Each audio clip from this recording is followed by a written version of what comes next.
We just got our blood work done. Yeah, we did. And our doctors asked us, what are we doing to have such great blood work? Yeah. And you know what we told them? ProCare! Oh my goodness. Yeah, we told them, like, yeah, we take ProCare every day because they have a multivitamin that you can just take one a day. Yes, exactly. They have a capsule and a chewable form. And not only do they have vitamins, but they also have calcium chews. Oh my God, they're so good. They're so delicious. It's like our own little sweet treat for the end of the night. It really is, because they have the dark chocolate and they have the cinnamon roll. Yes, and I love the salted caramel and the dinner mint. Alrighty, we'll go to procarenow.com and use code OSLP at checkout to save some money. You guys ask us all the time, what is our favorite protein powder? Yeah, literally, we see this question every day. And the answer is always Devotion! Yeah. Oh my goodness. I even use it this morning to make my own sweet treat for nighttime, because it's just a brownie batter pudding. And you literally just use 1 scoop and then milk or water. And then I use it every morning in my coffee. It's so delicious. Oh my God. I want one right now thinking of it. Seriously, it's 20 grams of protein. So go get yours now at devotionnutrition.com. And use code OSLP to save some money. Welcome back, OSLP family. Welcome. You are listening to our Sleeve Life podcast, and this is Kelly. This is Mel. And we always like to start our our episodes in the new studio with a little housekeeping. That's right. And the first of all, biggest thing, of course, that we always like to talk about is our upcoming tour dates. Yeah. Or live shows. I should say, I'm going to just call them tour dates. Yeah, they're tour dates. We're touring, man. So the next one that we have is in San Diego. Sunny San Diego. Yes. So we'll be back there at the end of April. So it's April 30th. Yes. And it is going to be at the what hotel? Sophia Hotel. I think it's the Sophia. There are a lot of dates and a lot of names going through our heads right now. Sophia, and it is going to be at 7 p.m. You can get those tickets on berrydiaries.com. They are $35. Yeah. So very reasonable. Very reasonable. So come hang out with us. We know that thing is selling out. So go right now, pause the audio or video, and go do that. Yes. And make sure that if you are feeling a little like you don't belong because you haven't been through surgery yet, that is completely inaccurate.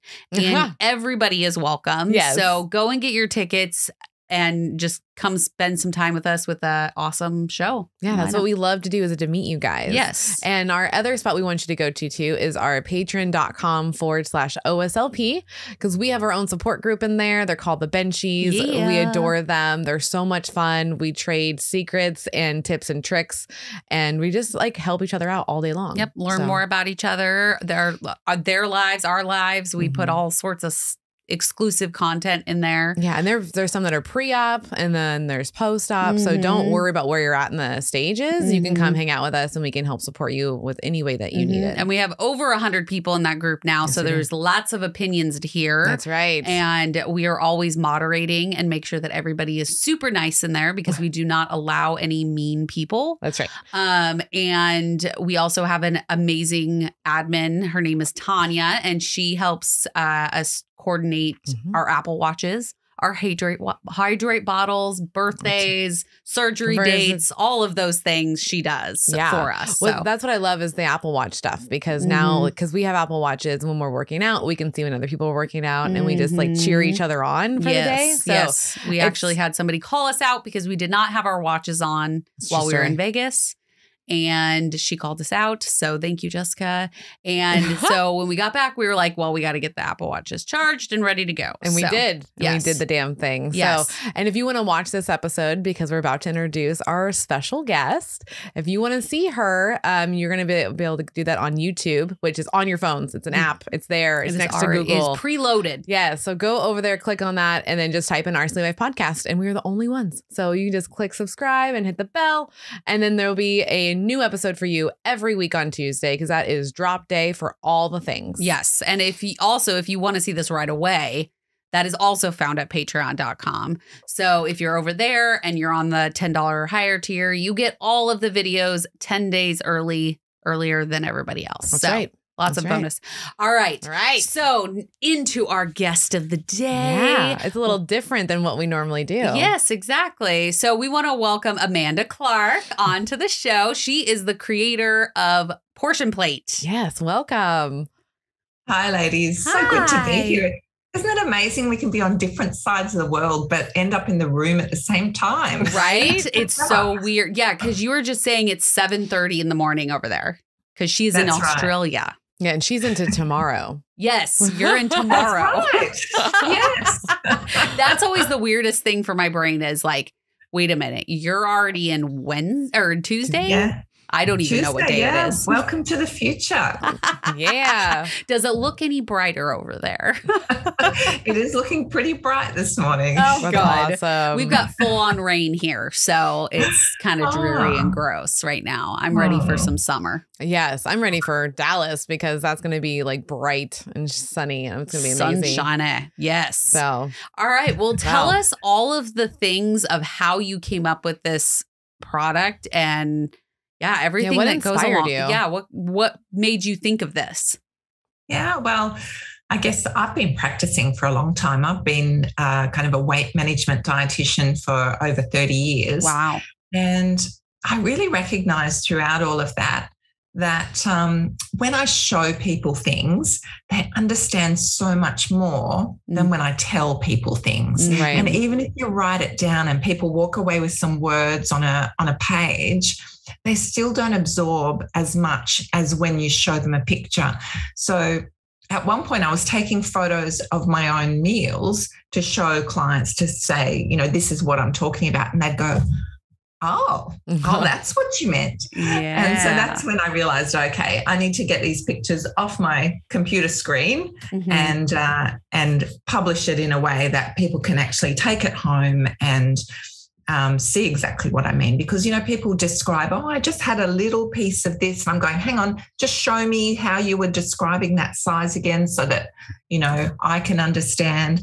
So it's just a way to get the same message or the same kind of thought bubble in my clients' heads as I have in mine. Wow. So it's really started from there. And I developed the original Portion Plate kind of in the early 2000s. Wow. And then I had been working as a bariatric dietitian for it's been at least 20 years now. So at that point, maybe 5 years. And I thought, okay, well, I can put this thinking to bariatric surgery as well. So I created the Bariatric Plate.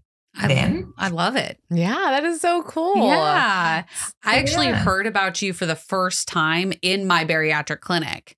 She actually, my dietitian, she was like, hey, so there's this plate. So if you'd like to get it for after surgery, it's on Amazon. And she like pulled it up and showed me. And I was like, oh, that's really cool. But right around when I had surgery, I think Amazon didn't have it or it was something. So I didn't get to buy it. And so I was kind of really excited when you guys sent us some because it was my first time being able to actually use them. But I did hear about you in my clinic. So how cool is that? Oh, well, that's good news. Yeah. I used to come out to the States every year for about 5 years and, took all my products to a major conference and everybody loved them. So I think they're really cool. And I love that you sent us wine glasses also.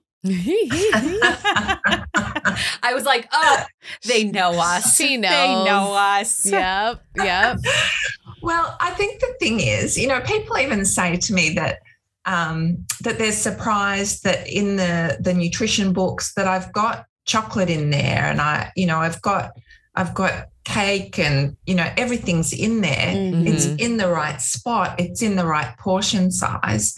And, let's face it, we all like these things. And there's no reason why anyone has less of a right or an expectation to like wine or to like chocolate. They're fabulous. So. Yeah. Oh, of course. Right. Well, and it's like we're going to as a bariatric patient, we're going to have these things eventually again, especially if we like them before. And if it wasn't actually out of control, then that's not the problem. The problem was something else. It could have been the fact that, like, for me, I'm an emotional eater. So I realized if I was upset or having an argument, I was going straight to my trigger foods, and that's not wine. That's not really chocolate. It's more or less, it's fries, man. Mine is fries all day long. So it's nice to see, like, in your actual, your cookbook, like, there's all sorts of different things that you can have. Plus you gave us the wine glasses. So it's kind of nice to see, like, oh, it's well-rounded. It's not just one thing. Well, and that's one of the things that I absolutely love about your plate is that it is showing us a well-rounded meal. It's showing you that you can have carbs. It's just in a certain portion. You can have all of these things. It's just you have to learn how to reportion it, because a lot of us don't know how to portion. Right. Like, that's why we're here, is because no one taught us. Or they taught us the wrong way. And so we're, making our plates with half the plate being carbs, unhealthy carbs. And half of the stuff, like when I'm at a restaurant with my nieces, all of the food that's on the kids' menu is all crap food. And you're like, they order mac and cheese, and you're like, they'll be eating like their fries or something. You're like, eat your mac and cheese first. And you're like, and then you start thinking about it, and you're like, wait a minute. How does that even matter? That has no I mean, it has a little bit of protein, but it's not what they need. It's not like chicken or beef or anything like that. They're just eating crap food. And so I've actually been trying to teach my nieces, like, okay, which one has protein?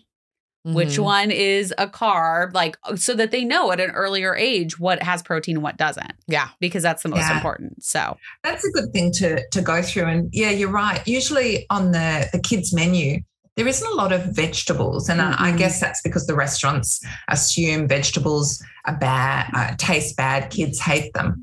But we really need to include those, because when you look at, say, the calorie density of foods, protein and carbohydrate are pretty similar. So a cup full of protein foods has about the same calories as a cup full of carbohydrate foods. But a cup full of vegetables has almost nothing. So that's part of the reason behind the design of the plate, to be getting those low starch vegetables, because they give us so many nutrients there. They're so nutrient dense. There's so many protective factors in there that protect us against heart disease and cancer. But they hardly have any calories. So really all the calories are only on half the plate. That's pretty cool. Yeah, I like that. That's pretty cool. I like knowing all the design features of why you chose that specific, pie chart. Yeah, it's basically like a pie chart, right? Like that. Okay. Yeah. So you are a bariatric dietitian. So were you a dietitian, just a regular one, before you went into bariatrics, or how did that all come about? Correct. So I've been practicing for about 35 years, and I just I've always worked in regional areas, so smaller areas, and so in that situation, I've been a generalist. I started as a generalist, seeing a bit of whatever anybody needed.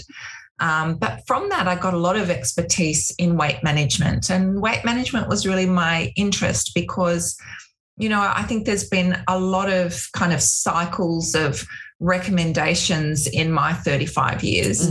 And I think that leaves people really confused. And so my goal in life is to be very practical, to help people navigate and help people do some experimentation to figure out what's right for them, because there's so many things that affect our weight.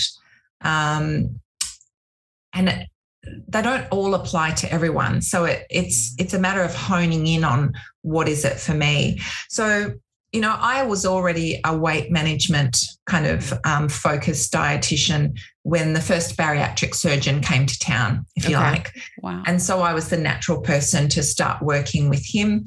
And that's then been a major area of my practice since then. What's your favorite thing about working with bariatric patients? I just love to see that smile that comes down the track, that people are feeling like this is beyond my control. I can't do this. I'm on this wild ride. Mm-hmm. And then after surgery, it's like, oh, the pressure's off. I can relax. That drive to eat has gone. My weight's coming down.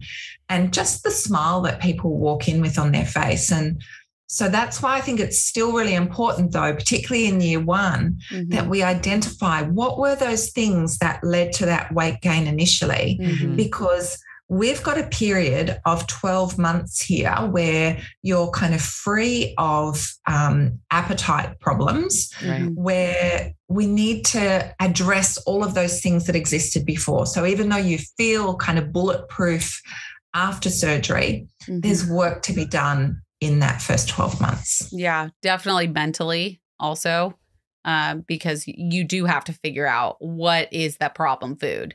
And sometimes you don't figure that out just by eating. Sometimes it's self-reflection and through therapy that you finally, or when trauma happens. I was going to say, normally trauma happens after, it doesn't go away. Mm-hmm. Well, because that first year, you get to go through all the seasons, Mhm. all the holidays, and you get to go through all the birthdays with family and friends. So you get to kind of see what's really triggering me on these days, these months, because you do have that restriction and you don't feel hungry, which is like an awesome feeling and Mhm. kind of annoying too, because you have to have like your timers out and everything to make Mhm. sure you're eating. But it's kind of nice because you're not just focused on food all day long. Like my brain would just be on food, like what am I going to eat the next meal? Mhm. What's going to be my snack, just all the time. And with the surgery, it kind of went away. Mhm. But I know going through just life of this journey is like, oh, okay. So when I argue with this person, this is what happens. Yep. Like, oh, okay. This is a Mhm. thing I didn't know existed before. You know, Mhm. like people that listen to us know that like I've had a few breakdowns that first year. I had several. And it was realizing, oh, I can't cope with what I'm dealing with food anymore because it hurts. Because I, of course, try. That's what your brain normally does. Like, oh, I'm going to try it. Let's see.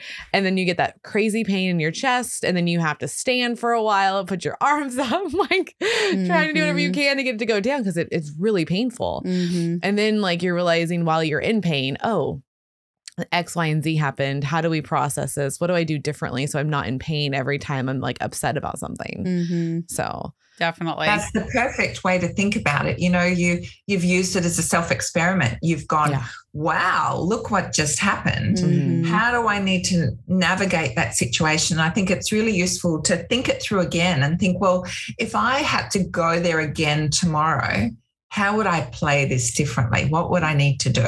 Yeah. Mhm. Yeah. Yeah, definitely. Treat it like a case study. I feel like we can't talk about this enough in our community, our bariatric community, because I don't think, like, I never even thought of that before I had surgery. Like, you never think about what it's going to be like when something traumatic happens or when you want to go towards those foods, you know, just, you know, you're walking down the street and you're like, a cookie sounds really good. I'm going to just test this out and see how it goes. Mhm. You know, you don't really think about that before as you're getting ready to have surgery. It's after when those like random cravings happen, or because it's still a craving, but it's head hunger. It's Right. not your stomach because you don't have that hormone anymore, the Mhm. ghrelin for, you know, the first year.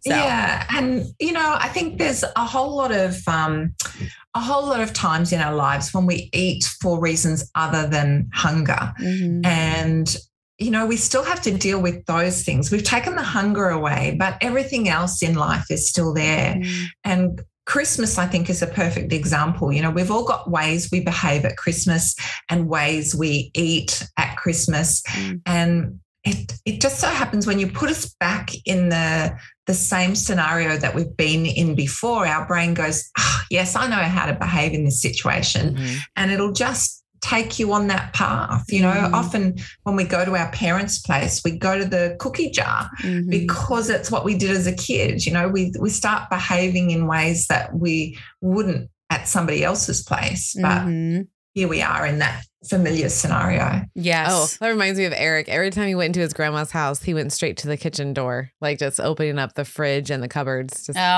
going through. Funny. He'd always grab something. I'm like, what are you doing? Like, she doesn't even know we're here yet. Like, because, it's just habit. Log on in. And he's just like, I'm going to go get something to eat. And it's because grandma always made sure he had something to eat right when he would walk in the door. And it's just like our habits and our brain is like, I want to be comfortable at all times. Yeah. And how do we do that? How would you tell someone that's battling that? Do you have any helpful tips that they can do at home? Well, certainly thinking about things in advance. So just kind of preparing for what's happening today. So say Christmas Day, it's like, all right, I know what that usually looks like, and imagining how you want it to look. Because I think our brains want to help us. They don't want to force us down the wrong path, but they just do what they know and what they've done before. So if you put a plan in place and you decide, right, I'm going to take a bowl of cherries, I'm going to have some cherries for morning tea, I'm going to put the right amount on my plate at lunchtime, I'm going to eat it slowly, I'm going to focus on the atmosphere, the people, I'm going to take a game with me, and that's going to be what we do instead of just sitting at the table afterwards. Just anticipating the scenario and putting some plans in place. Okay. I like that. I think it's kind of like when that tip of when you sit down at a restaurant and you order your meal and it comes and you ask for a to-go box at the same time so that you can put half of the food in the to-go box. I feel like that's the same thing. You're pre-planning that you're not going to eat half of it and you're taking it out of the thought process. Because like, I also think it's like when I go to the gym, I like to pre-plan what I'm doing before I get there. So that when I get there, there's no guessing game. I just know what I'm doing. Yep. Get straight into it. Yeah, exactly. And so you're focused on your goal and that's what you're going towards. I love it. Because that's what's made me be able to maintain for so long. Yeah. Is just mentally preparing almost at all times. Okay, what am I about to get myself into?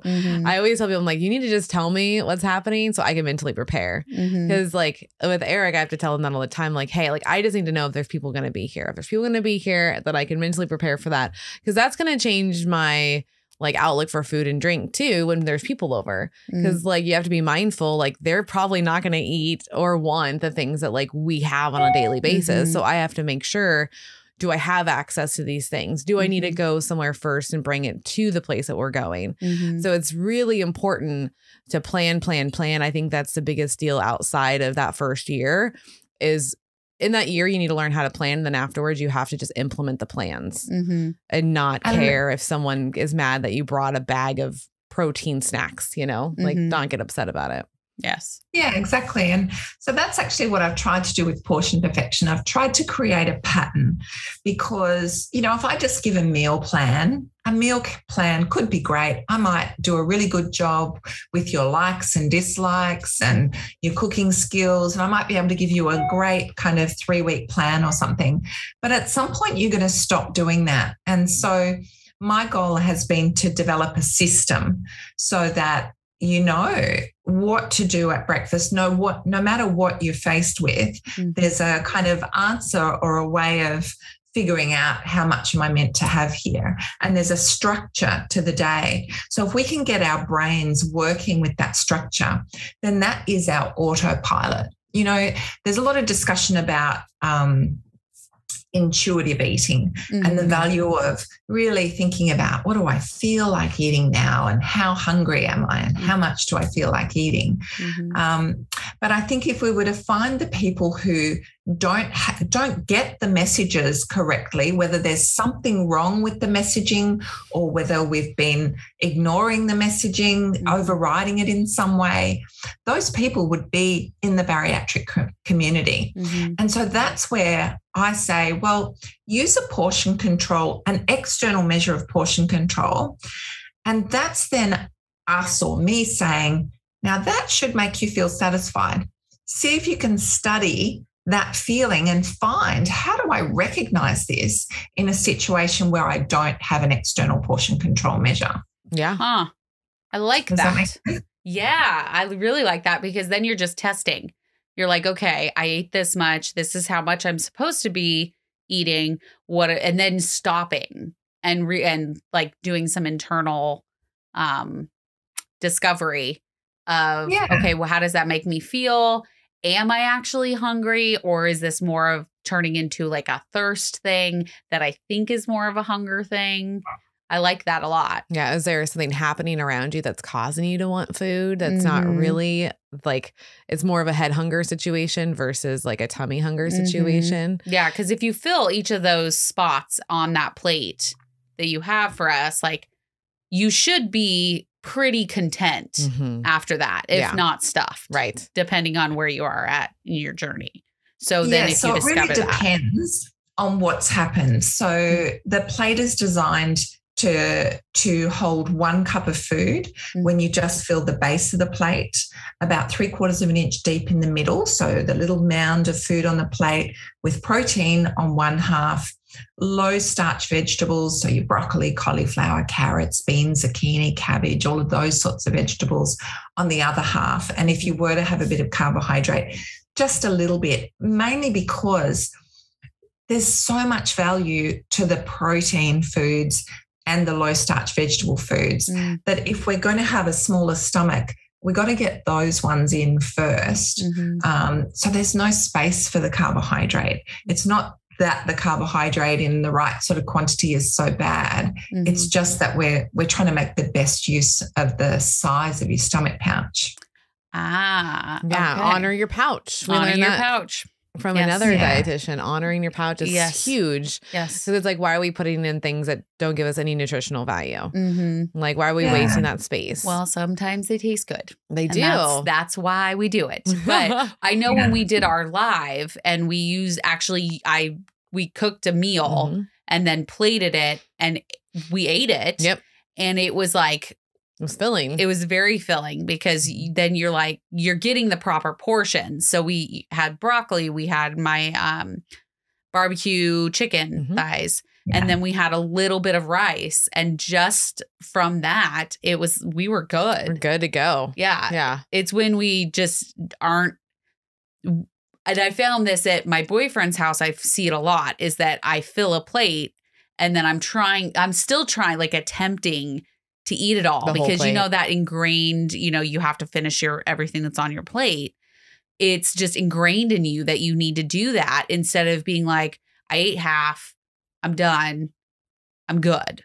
Yeah. And with a plate like yours, it's easy. It takes all the guesswork out of it because you just know exactly what it's supposed to look like. Yeah, like that's going to be beneficial to any household, because if you know what the portion should be, then you just plate them out and then you serve. So then there's not anybody even else like serving the plate, because that's actually what helped me in my first year. Was my husband plated a lot of my food, so because he's the cook, so he would just plate it, bring it out, and then I would just eat it. So I would be full and not even have to think about like, oh, what's in the kitchen. Because that's also a trick that I heard from another bariatric friend, was like, hey, when you make a bunch of food, because especially for people that are alone, go ahead and when you portion your plate, go ahead and put everything else away. So there's no you're not tempted to go back into the kitchen and get more. Yeah. Definitely. Yeah, you want to put some barriers in your way. And I think, some of your listeners will feel like, well, I've stretched my stomach pouch. And, when we see people with weight regain down the track from bariatric surgery, from a food perspective, there's one of two things that has occurred. Either there's been stretching of the stomach pouch, and so people are able to eat more than 1 cup or need to eat more than 1 cup before they get the message of satisfaction, or they've started grazing. So they're still eating small quantities at a time, but it's consistent over time, and you're able to fit in so much more food that way. So that's one of the things I've tried to factor in, get the portion size right and get the structure to the eating, so you know when it's time to eat and when it's not time to eat. And it's never very long between meals or snacks. And so you only need to think, well, hang on, it's, it's 2:00. I'm due for a snack at 2:30 or 3. So I can wait until then. Of course I can wait. Yeah. I have a problem of I get so hungry that I just want to eat everything in sight. And then dinner comes and I'm like, okay, I have to eat dinner too, because I have to get some type of protein That's really in. common. Yeah. Or I'll be cooking and then I'm grazing while I'm cooking on the things that I'm cooking. So then dinner comes up and it's been long enough in between that I can still eat for dinner because I've just had a few bits here and there. But like you're saying, that is a grazing habit that I didn't always do. Can I ask, do you have like an afternoon snack?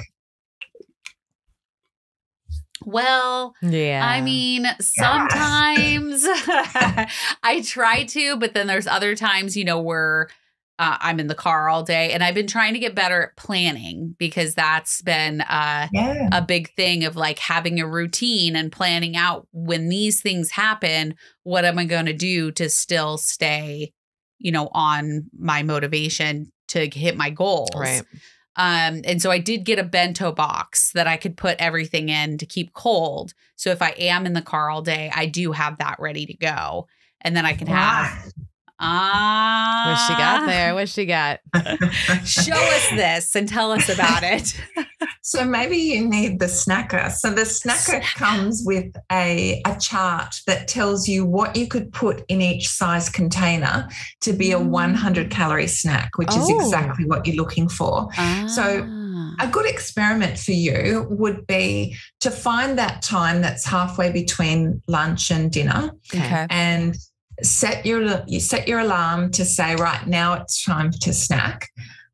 Because you want to get that snack in earlier, because if you go too long and you get too hungry, your body's ready for dinner. It's actually ready for more than dinner, and it will drive you to consume more than your cupful. And then, as you say, you feel like, well, that wasn't dinner. That wasn't meat and vegetables or protein and vegetables. So now I still need to eat that. And so then we've got some real stretching happening. So we need to jump in before you get hungry in the afternoon, which stops you from getting hungry. Okay. All right. I like this. So I want you to describe what that snacker looks like to all the listeners that are not watching this, because it's actually a cool little thing. Yeah. So it's a stack of 4 different sized snack containers.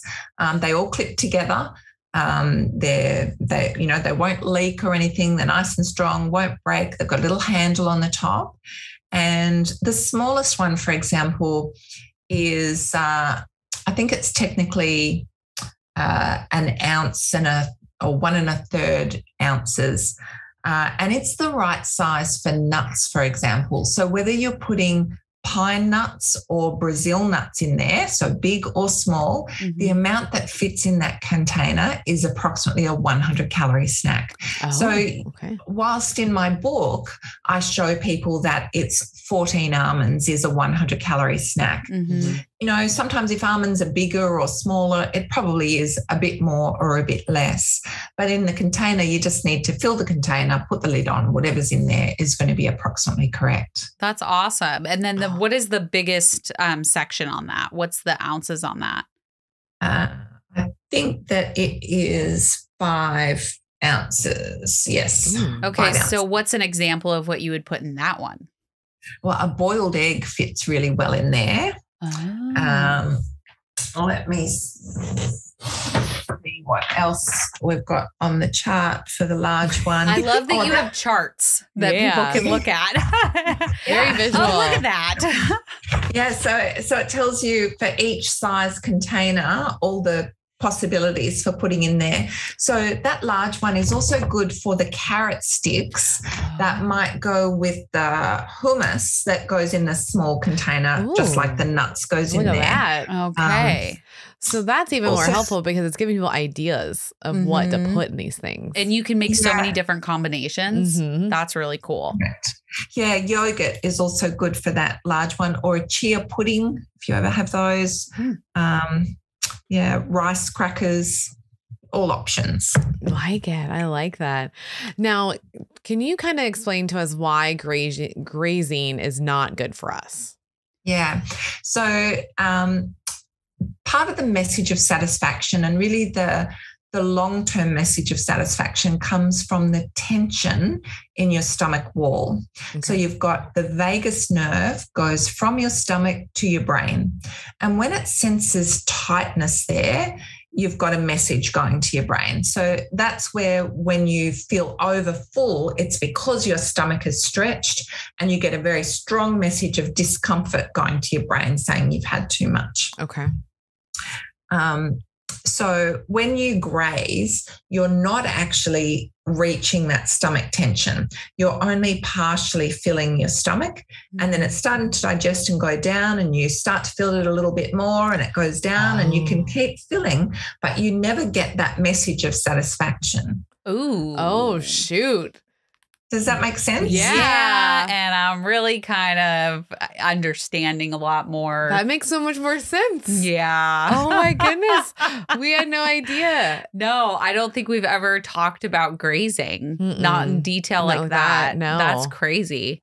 Like, so it makes so much sense. So you want your brain to hit the satisfaction button, basically. So that way you're told you're done, you're good, don't worry about it anymore. So that way you don't go back for more, because it didn't go down. Yeah, because you're digesting it a little bit. Yeah. And that's why when I'm grazing while I'm eating, I can still eat a dinner because it's like I'm eating a little bit and then digesting it, and then eating a little bit, and then, dinner's done. Yeah. So then I hit the satisfaction button. Wow. Correct. Okay. Yeah.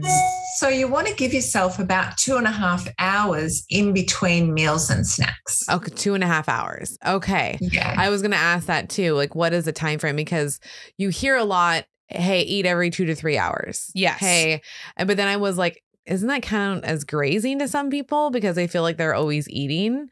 So like, I know for me, it was very weird in the beginning I have to eat every 2 to 3 hours. Once I woke up, I was like, I feel like I'm eating a lot, even though they're like little portions. It still felt overwhelming. Like, I just ate like a whole thing of whatever, but it really wasn't. It was just like half, because I can't fit that in the stomach. So, yeah. And, it's interesting, throughout my career, I've recognized that people who have a fairly slow metabolism are not very hungry during the day. And, they'll say, but, surely I'm better off just to not eat when I'm not hungry. The problem is that your appetite gets the better of you during the afternoon, and then it makes up for whatever came before. So that's a real problem with bariatric surgery, because we've created this small stomach pouch, and by eating in that way, we risk increasing the capacity significantly. Oh, wow. Yeah, that sounds like me. That sounds like a lot of us, man. Yeah, because I tend to, I have switched everything up. Since going back to the gym, I'm like back having my protein shake and my coffee in the morning after my gym. So I'm definitely getting my protein in the morning. Then I'm more likely to eat lunch, because I'm like kickstarting that a little bit, I feel like, in the morning. And so by then lunch, I'm ready to eat again. And then I'm actually like doing better overall. Right. But yeah, I used to not eat all day. And then I would get home and go nuts because I was, starving. Yeah, your brain's like, I need all the things. All of the food. Give me it. Right now. So we really need some food earlier in the day. So that's also part of the reasoning for the kind of system or the pattern. If in those cases, if you fell back on intuitive eating, your body would say, I don't need food now.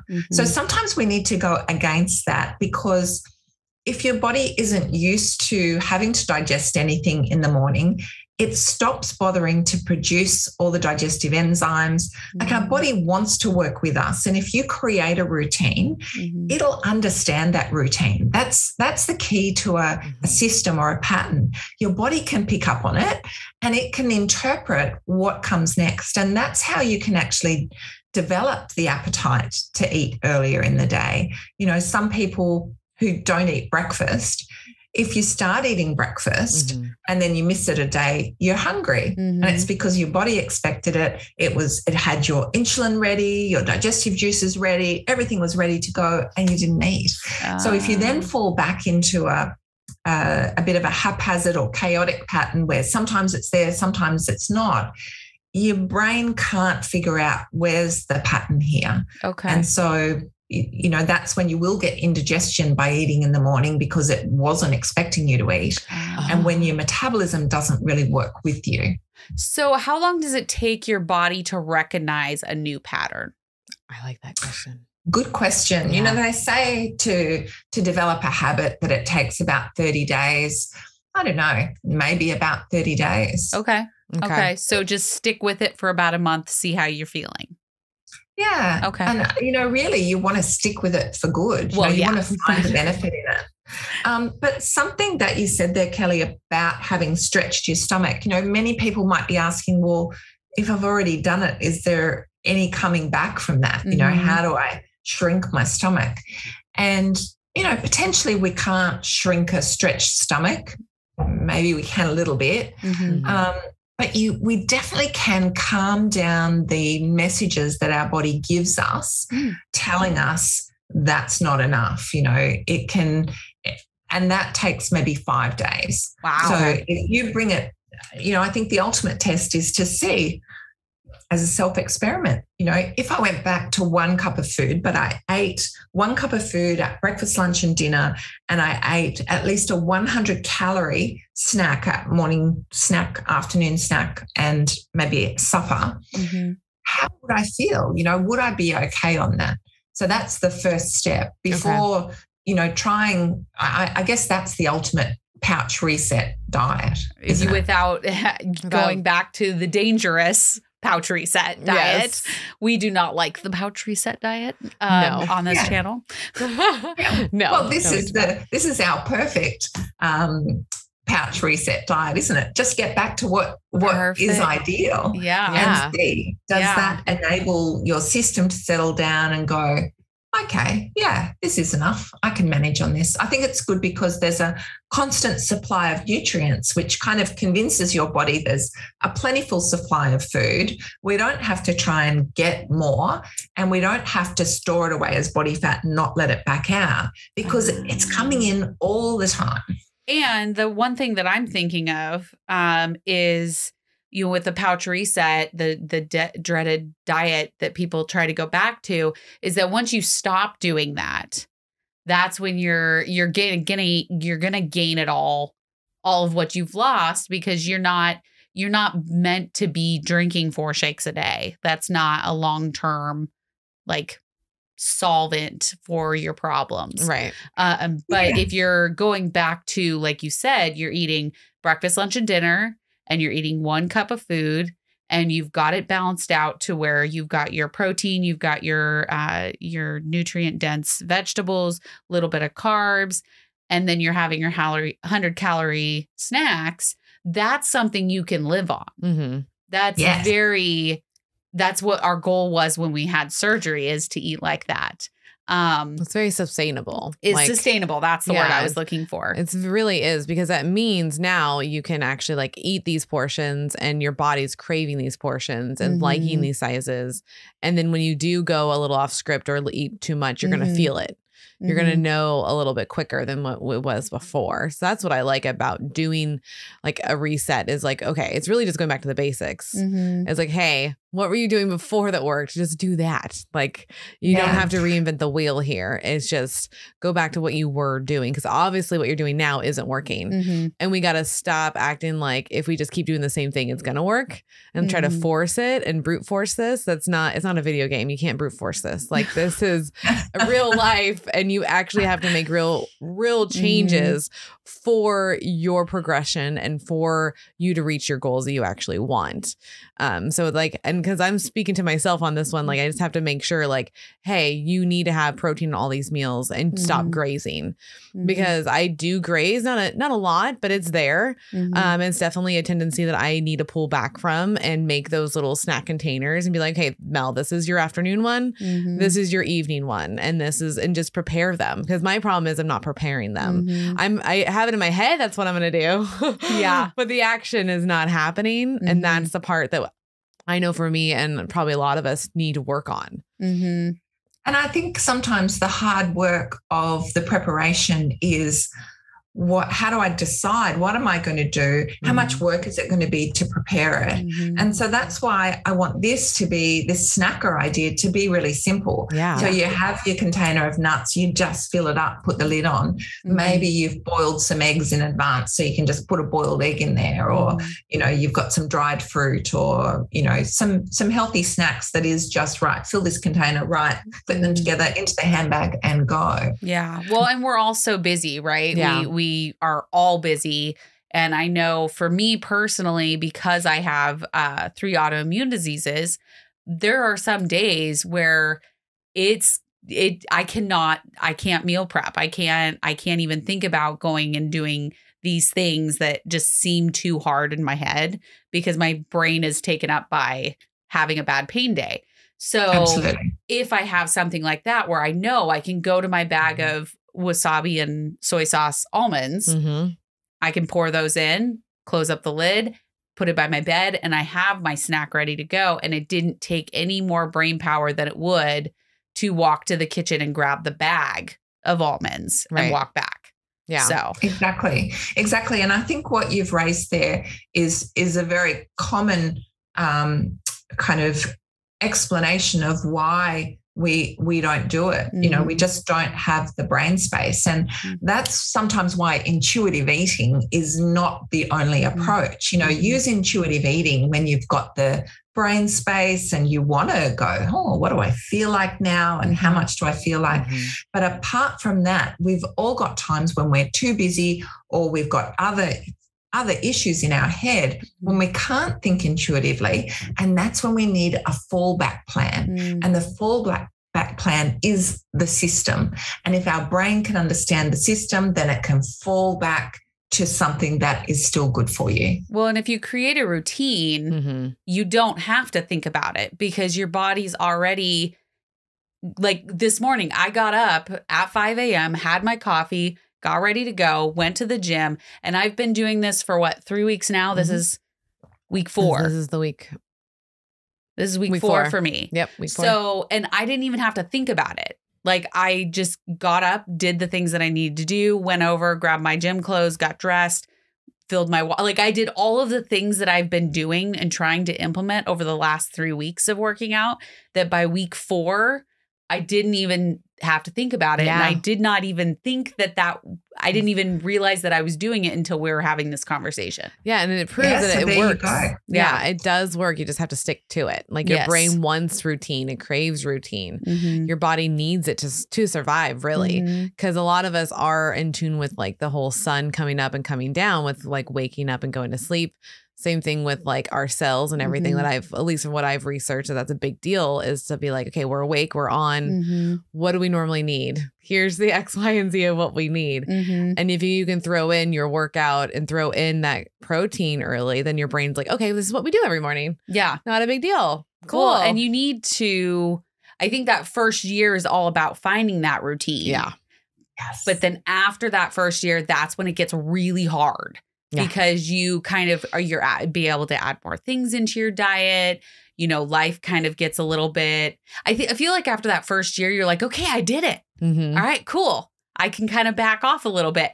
And that's the time where you end point. Exactly. That's when you really need to go even more into your routine, go more into your bariatric journey, because that second year is very hard. Very hard. Because you just have a little bit more leeway with how you can eat.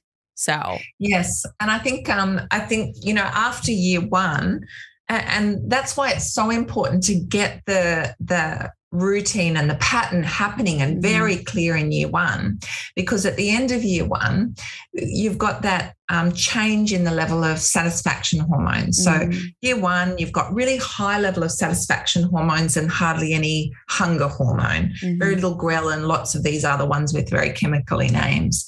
And they also spill over into your saliva and change your taste perception, which is why sweet foods don't taste so good after surgery. But that wears off at about the 12-month mark.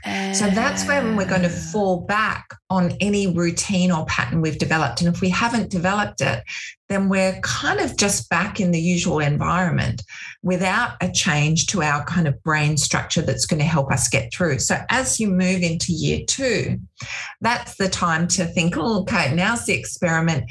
Can I keep this up despite the fact that the appetite hormones are changing? So it's kind of a critical year to experiment with that and figure out, okay, what are the difficulties I'm having here, and what strategies can I use, which is why it's a good time to hang on to your dietitian. A lot of people see the dietitian year 1, thank you, see you.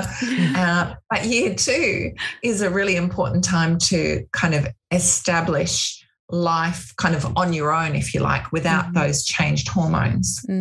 That's so interesting about the sweets, because that makes so much sense over why the first year I was able to just like, I didn't really care for sweets. Like they were there and like I would have like a bite of cake or something, but I didn't really, it wasn't like a necessity thing for me. And then after year 2, about halfway through my second year, it was like, I need all the sweets right now. Like it just came back full force. Like I didn't understand why I could not resist, but I could take it into such limited quantities before and not really care. And then like there was a switch that flipped, and that makes so much sense now of why that you're happened. outside the hormones. And I think it's a risky time for people feeling like, oh, I'm failing now. Oh, you know, now I'm doing the wrong thing. But we need to recognize that these foods that have been developed by the food industry to have intense sweetness and, you know, ideal crunch or smoothness, they're addictive. And so, you know, that we all like those foods and we're all at risk of being addicted, but some people more so than others. Some people's brains really light up to sugar or to carbohydrate, whereas other people's brains light up to alcohol or other things.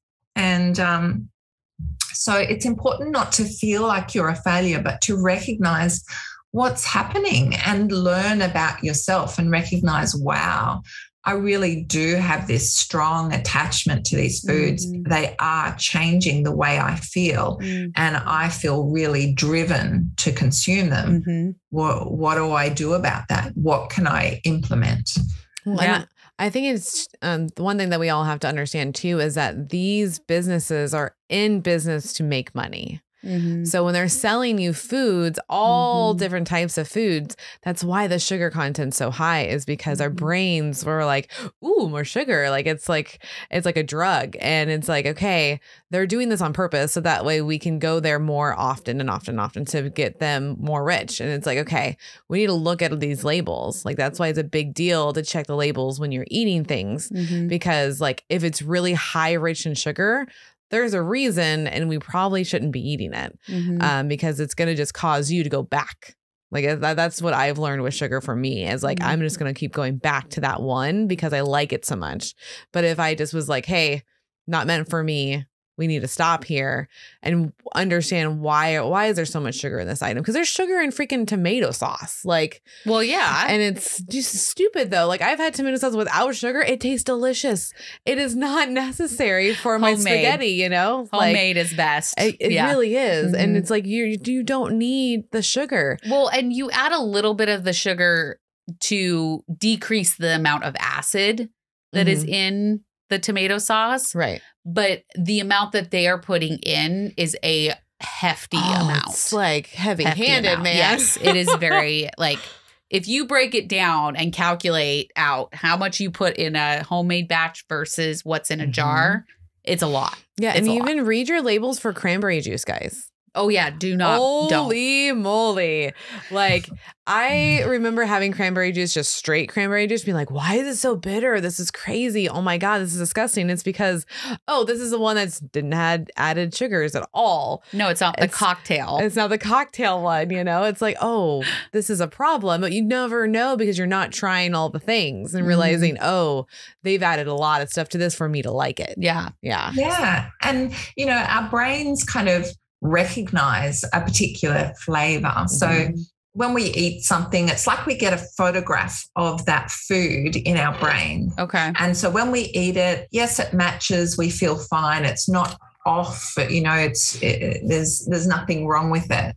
But they've gradually increased our taste for sugar. And so we've increased that threshold, and that picture of that food in our brain is a high sugar version. So then when you try the standard one, even if you started on the standard one and the company gradually increased their sugar, this original one is not going to match. And what you want to do is spit it out. But the more times you then expose yourself to that old one, that becomes your new normal. You get the picture of that one in your brain, and then everything matches. And it's just a matter of being, or kind of recognizing the flavor and going, oh, yes, that's correct. So you can actually get yourself back to low sugar foods. But it's important to recognize it's difficult, because all the way down, you've got this little message going, that's not right. There's something wrong with that. Yep. I think because I went so long without sweet foods for that first year and a half, and then over the year and a half, I would have like a Yazoo ice cream bar, which is very low sugar. Or I would have like these low sugar items, and like they were fine, but I didn't really feel like I needed them. Right. And then as I got further out, it was like, oh, okay, well then I'll have another one and another one. And they just kind of pile up. And then your taste buds are like, well, why not go for the real one then? Yeah. You don't need to go for the low sugar. You could go for the real one. So it's very interesting. What are some kind of tricks to kind of reaffirm that you're not failing, that feeling of failure with sugar? Yeah, with going back to kind of old habits. I think the important thing is just to recognize that these are feelings, these are issues that we all have. Our environment is currently kind of designed for us to just store more body fat. So if you find that's happening to you, you're just the same as everybody else. So same as everybody else, we need to figure out, okay, well, what if I did something different? And if I were to do something, what would it be? What would be my strategy? And then let's see, does that affect things? You know, we really need to just think of ourselves as a lifelong experiment in progress. And it's just a matter of trying different things and figuring out what works for ourselves. So, you know, that's where your dietitian can help you to figure out, what experiment should I be doing? What are the most likely strategies that are going to work? You know, often people just bash their head against a brick wall by trying the same things they've tried before, and, you know, finding that they don't work again. But maybe they needed to be implemented slightly differently. Maybe there needed to be more support. Maybe there needed to be some structure that helped to make it a habit. Maybe the strategy isn't wrong, but the approach could be tweaked. Okay. Yeah, because I feel like what helped me was having a sounding board where like I would talk to Kelly before the podcast. So I'd be like, hey, because she'd be like, hey, did you feel this when you were, you know, in your first year? And I'd have to think and be like, oh shit, I was feeling that. So having a friend or family member or some sort of support to be able to like, hey, did you feel this? Did this taste right to you? I needed that. I didn't realize how much I needed that until after the fact. So if you guys can do that now, I highly, highly encourage it, because it helped me validate my feelings and make me realize that I'm not that special case. Like, no, you're not. I'm not the special one. None of us really are when it comes to this stuff. We're all a lot alike when it comes to foods, and there's just triggers that are different. Yeah. And that we all have the same problem of overeating, portion control, wanting more carbs versus protein, being angry when you can't have them. Like, it's a lot of the same feelings, but you don't know that until you actually talk to another person. So I do highly encourage that, like almost like talk therapy, but with your friends and family around. So that way they know what you're going through, for one. And then two, that way you're on the same page with other people. Yes. So you can feel more like, oh, this is normal. This isn't something that I invented or whatever. Yeah.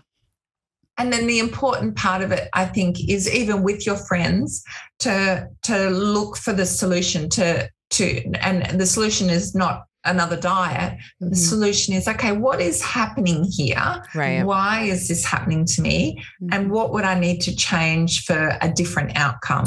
And, often it might be keeping those foods out of the house so that you're putting some barriers in your way. You're just making it more difficult to access things that you're trying not to do. And you want to make it easier to do things that support your goals, that are taking you where you want to be. Yes. I'm glad you said the diet thing, because that's something that we talk about all the time, is that doing this surgery, it wasn't so that we could be on a diet for the rest of our lives. It was so we could learn how to eat correctly. Yes. Because all of us are sick of being on diets. That's, the first thing that we hear from everybody when we ask them where their journey started was, well, I was on every diet under the moon and, I don't want to do that anymore. And so I like that you said that. And it's a way of figuring it out. These plates, I'm looking at it, I'm like, this is an easy way, because you can mix and match any protein, any vegetable, any starch, whatever you want to have on there. And so it's a way of like making parameters to yourself without having, like, you don't have to weigh anything. You don't have to, add any points or anything. Like, you just focus on putting the food in the little boxes. Yeah. Or triangle, pie pieces. Yeah. There we go. I've tried to make it as simple as possible. And we do have what's called the Bari Prepper, which is the 1 cup kind of meal container. So as soon as you can see it, that is it. Oh, nice. It's divided into 2 so that it's half cup. So it's just like your plate. So in the base of it, it's got the divider. It's got the food. It's got a divider down the middle. Yeah. So that is for your lunch. Look, it says protein, and then what does that bottom one say? So that's your low starch vegetables. Okay. And there's a little section marked there for the bit of carbohydrate. Oh, so nice. That's cute. So it's exactly your plate in a glass container. I think love glass that. is important too, not plastic, particularly if you're going to heat it. Oh. Because you don't want heated plastic in contact with food, because you're risking chemical transfer from a variety of types of plastic. So I wouldn't trust when something says it's BPA free. BPA is only one of those substances. There's plenty of others that can leach into our food. Good to know, because I only heat in plastic. So just... Yeah, I did a whole paper on BPA, and like, we should not be heating it. It needs to be separated, because like it causes cancers in our bodies. So right. It also mimics hormones. So there are chemicals that we would term obesogens, which interfere with our own chemical signaling, which is probably part of the issue why the whole world is gaining weight. So that is beyond our control, and it's something we're unaware of. But something you can do is not drink out of plastic bottles, particularly not buy bottled water in plastic bottles, because that will have been exposed to heat somewhere along the line in the hot truck or out the back of the shop. That water probably has a bit of chemical transfer. It's not as bad if you're using a plastic bottle and you're filling it up, it's cold, and you're drinking it soon after. But I definitely wouldn't heat in plastic. So I would always use a glass or ceramic kind of container. And even though this has got a plastic lid, I would just cover it with a plate if I was to microwave that. Okay. Well, apparently I need to look for some glass containers, because I don't have any. Yeah. Okay. So I've only done plastic. plastic. One of those. I would love one. Yeah. I would definitely take one. Yeah, because I learned that's kind of like the same thing with like the baby bottles, why you're not supposed to heat those in the microwave. It's because of that transfer of those chemicals that go right into their mouth. Well, I'm glad that we have our hydrate bottles, which are metal. Seriously. Now, because yes, they're metal. And I actually, so I drink carbonation water. The seltzer water. But it's all in cans. So I don't have to worry. So so Liquid Death is our friend. Liquid Death is our friend because it comes in a can. Yes, it does. Wow, we are learning all sorts of things. Yeah, I mean, because that's going to help a lot of things. One, the chemicals in your own body, and two, the plastic waste. So if we can get rid of that, because like glass, you can recycle. Yes. So it can break down. So, and then you're not getting that transfer. Yes. So I didn't even know about those obesity carcinogens. Is that what you said? Yeah. You high five on that. Thank you. Thank you. Carcinogens cause cancer. Obesogens cause obesity. Obesogens. Wow. Oh my goodness. This is eye-opening. We always learn something new. I know. We're always like, holy crap, that's a thing. That's why we love doing this. Yeah, because there's just so much you just don't know as a consumer. You just as like, I know from like my parents always just assume that the companies were just giving you out things that you're just supposed to have. You know, there was no question about it, just mindlessly buying things and not realizing like the cause and effect that was really happening with their own bodies, with the environment. And now with this day and age, because of technology, we can see it on a bigger playing field and it's right there smack dab in your face. And now like people like you can actually like teach us these things because I had no idea. Yeah. No idea. I just knew about BPA. That was it. Yeah. You know, I even find when I go to the conferences and I get to talk to people who are specialists in a tiny little area, they're doing research on some minuscule kind of component of the big picture. But to get to talk to them and hear their message and incorporate it into my thinking and be able to talk to you is really powerful, isn't it? It really is. I love that because you can't possibly talk to everybody out in the world. No. That's why we love what we do. And those researchers never get to talk to you. Right. So it's only me taking their little piece of information, incorporating it with what we already know as to how that kind of changes the message or impacts that message. So it's a great progress and process, isn't it? So what other products do you have in your Portion Perfection family? Well, we do. We have a lunch bag. It's actually behind me for anyone who can see it. It's purple back there. It's purple. That's our newest product. So that actually is to carry your Bari Prepper. It's got an ice brick in there. It's got a small-headed fork for slow eating, mindful eating. It's got like a serrated spreader knife. So it's good. It's sharp enough to cut a tomato or an avocado. It's like a spreader knife, so easy for spreading avocado, but it's not pointy for stabbing into your bag or stabbing you as you reach in and get it. Yeah, that's a good thing. It's got a separate little sauce container. So if you wanted to keep your dressing, your salad dressing separate and add it at lunchtime into your Bari Prepper, that's there. It's got a slot at the top for your snacker to go into. Oh, wow. That's cool. And it's got the shoulder strap and the handle. So it's an insulated lunch bag and it just holds what you need to take. Oh, and it's got a napkin, which is good for if you get to eat outside in the park or something, you can set that up as your kind of table mat on the picnic table and set up your lunch. So it's got everything you need for that. That's called the kit and carry. So the Portion Perfection kit and carry. Okay. I like that. And where do they go to find all your products? On Amazon. So if they just go to the if you search Portion Perfection or you find my plate or something from Recognizing, you can then just go to the store and there's a bariatric component of the store because we also produce products for general weight management without bariatric surgery. They're generally coloured purple. So the book is purple. and the prepper is purple. Okay. So cute. Compared to the orange for the Barry prepper and the orange book. Okay. So orange is for Barry and purple is for normies.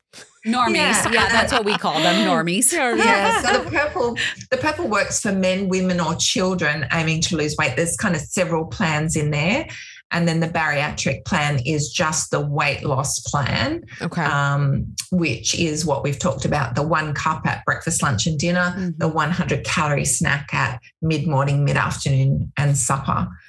So, yeah, if you just go to the store, there's a bariatric kind of tab in the store. So then you know you're just looking at the ones that are appropriate. And because a lot of products work for both, like the bowl just has cup measures on the inside.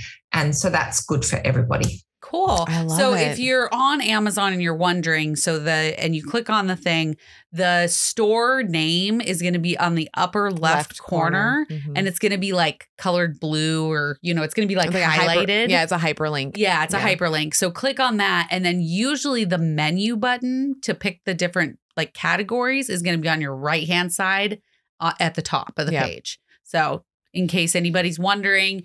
And I love that these products are not just for bariatrics, but it is for normies. So you could get, the stuff for your significant other and then a set for you. And then you both are on the same plan. Yeah, because you can still make the same meal and then just portion out your plates a little bit differently. Yeah, just a little bit bigger sections. But you're still being focused on the ultimate goal. Yep.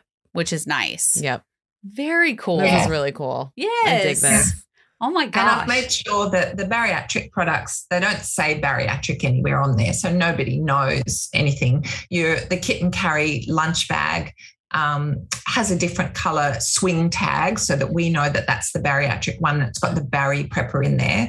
But once you chop that off, it looks the same as everybody else's. Wow. That's really cool. Is there variety colors of the bags? Or is it just purple? Not at this point in time. They're all just the purple. The purple. I mean, I love purple. That's my favorite. I think the purple's adorable. I can see that. That's why it's above me. Yes. Pink is mine.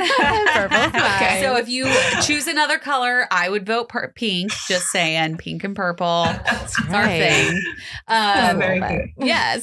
Awesome. Well, thank you so much for being on and like sharing all of these products and your tips. And I mean, we learned a ton. So much from you. I'm so excited. I'm so thankful that you were able to come on and be with us. And the fact that you're literally across the world from us and able to do this. This is amazing. Thank you for taking the time. I do appreciate it. Yes. Because it's early, your time. Yes. Yes. And you guys are going to give us a code. We will make sure that it is accurate for the drop of this episode. Yes. And we will have that code linked below. That's right. So if you guys are going to go over and buy some products, which I highly suggest you should, because I may be doing a little Amazon shopping after this. But